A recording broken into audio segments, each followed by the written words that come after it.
Welcome to Connect to Florida. Now I'm going to start this video the way I've been starting the last few videos. I'm going to apologize for the hammering that you're hearing in my house in the background. I'm at my home and we're doing some... You hear that. So I'm going to apologize ahead of time and I'm going to try to talk over it.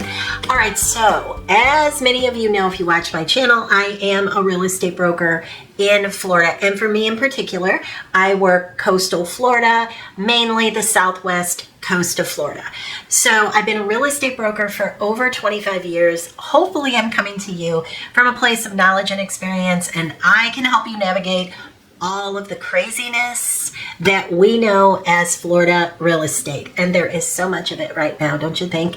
All right, so what we're going to be talking about today is, if not Florida, then where? Where is everybody going? So you might be somebody who is thinking, all right, okay, I get it. Florida is really expensive. The insurance is a nightmare if you can even get it. But where should I go? What makes the most amount of sense to me? And I know most people are looking for somewhere warm.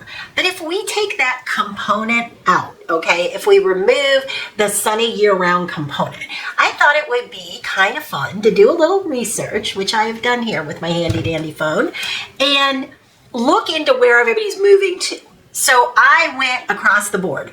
Newsweek and Yahoo and Google and even our local real estate boards, NAR, National Association of Realtors. I did a whole bunch of digging and I came up with 20 states that are, according to all of these sources, where everybody is moving to if they aren't moving to Florida. Now listen, I'm going to tell you, I'm not sure that I'm sold on any of these. I want your opinion, so I really want to know what you think. That's what this one's all about today. Listen, I'm just telling you what the facts say.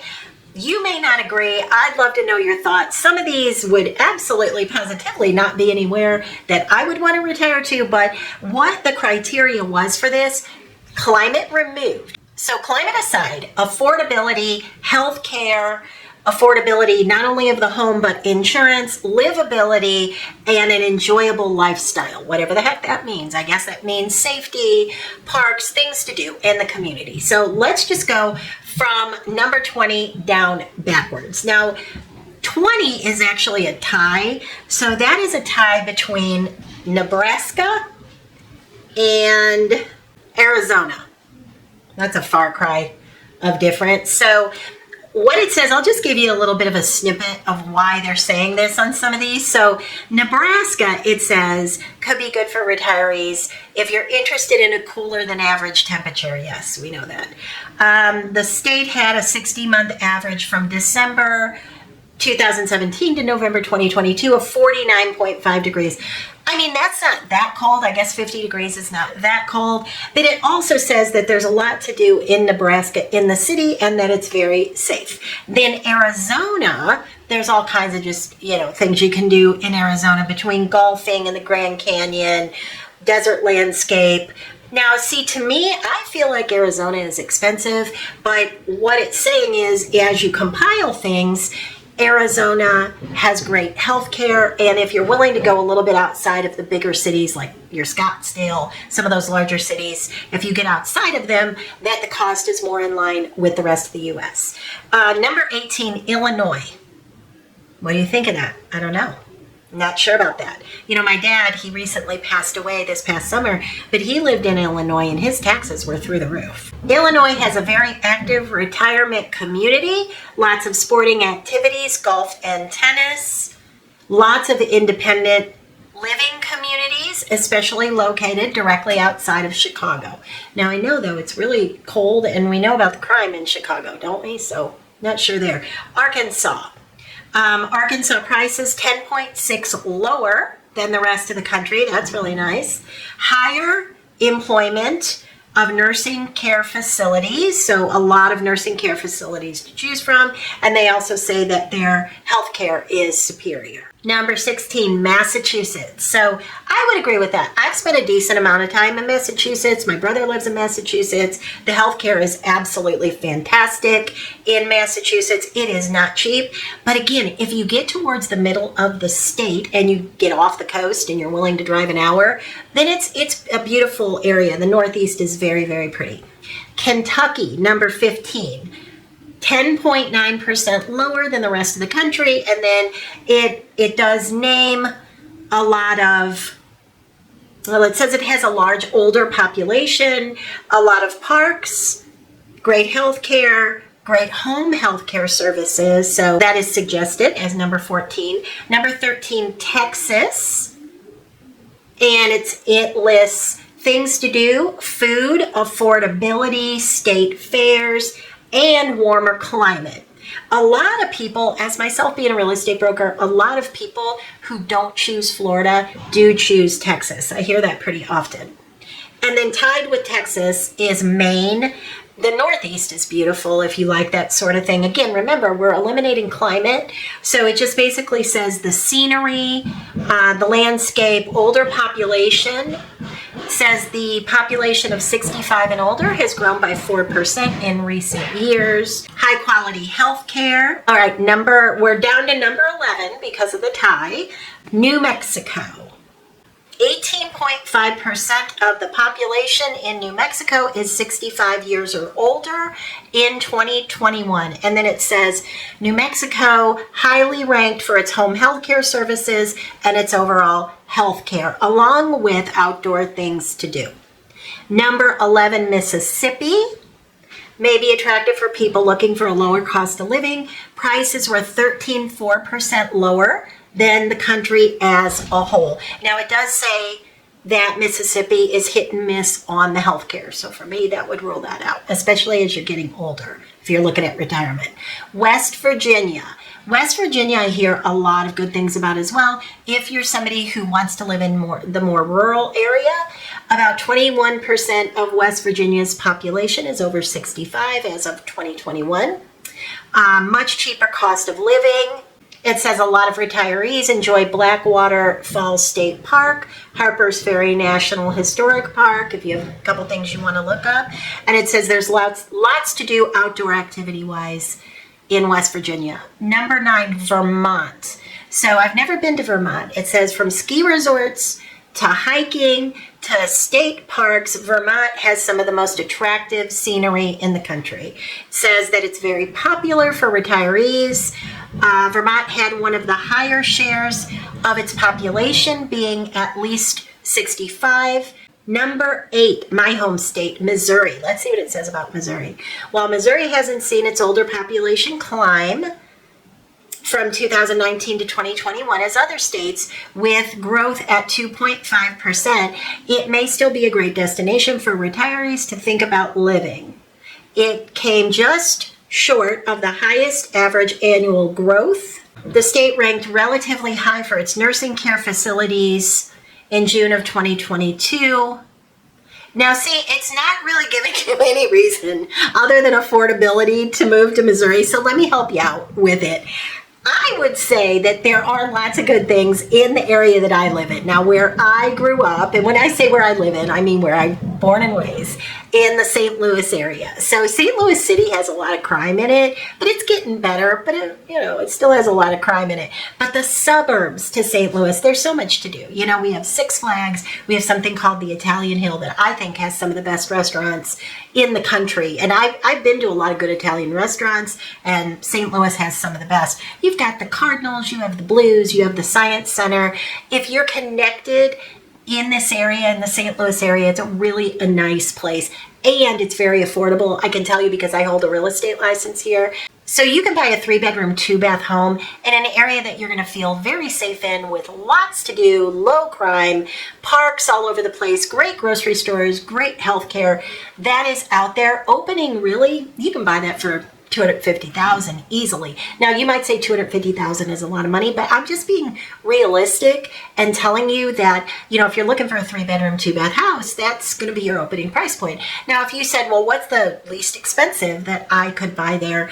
And, I didn't have 3 bedrooms, 2 baths. I had 2 bedrooms, 2 baths. Well, maybe you would do a condo and that would open in the sort of 175 range. Still in the middle of all kinds of fun things to do. So I can speak a little bit more definitively about that because, that's where I was born. Louisiana. It says Louisiana, almost 17% of the state's population is over 65 as of 2021. And the average temperature there throughout the year is 67. So that's not bad at all. But remember, we removed climate, so we can't rank that too heavily. Home health care services are strong. And also they say that in most areas, their health care is good. Number 5, Pennsylvania. Now, we do have a lot of people that move to Florida from Pennsylvania. And I either hear people love Pennsylvania if they're close to Philadelphia, or some people don't like Pittsburgh. I guess it depends how you like city living or you don't. I don't know. Personally, I've never been to Pennsylvania, but what I do hear is people that live in the rural area tend to like it. It says 19% of the population is over 65. And it does say that most of the things to do in Pennsylvania are in those bigger cities. So if you're not a person that loves the big city, you may not like that. Number 5, Alabama. And again, that's going to be, Alabama is based upon where you live in Alabama. So of course you have the water, which is beautiful, and you have a more temperate climate, 11.9% lower than the country as a whole in terms of real estate cost. And most of the hospitals in the area are ranking high, at least at 50% or above. But you've got lots of beaches there that rank really high across the U.S. So I'm just going to list a few I'm seeing here. You can let me know if you're from Alabama, but Orange Beach, Fairhope, Gulf Shores, of course, those are all places that people like to retire. Tennessee, I hear great things about. I've had a lot of clients move, not a lot, but a decent amount that it's noticeable to me, move from Florida to Tennessee. They love the mountains, they love the rivers, they love the overall atmosphere, and the cost of living is very low in Tennessee. Now, the healthcare, however, yes, it's low. The cost of the healthcare is low, but there's some questionability, not ranking as high as some of the other states. Number 3, Ohio, enormous population. Michigan and Ohio are 2 of the Midwest states that I get people coming to Florida from. Pretty often, Ohio and Michigan is where I hear it most. So this says Ohio has higher healthcare services available to the residents over 65, and it's ranked 8th overall for the most amount of nursing homes. That's a little odd. I don't know. That's what it tells us. Do we believe it? I don't know. Number 2, I'm starting to get curious what number 1's going to be. Delaware. Number 2 is Delaware. Does that surprise you? It kind of surprises me. The East Coast state of Delaware, with various beaches in close proximity to Pennsylvania and Maryland. For those who may want to travel outside of the state, about 20% of its population is over 65.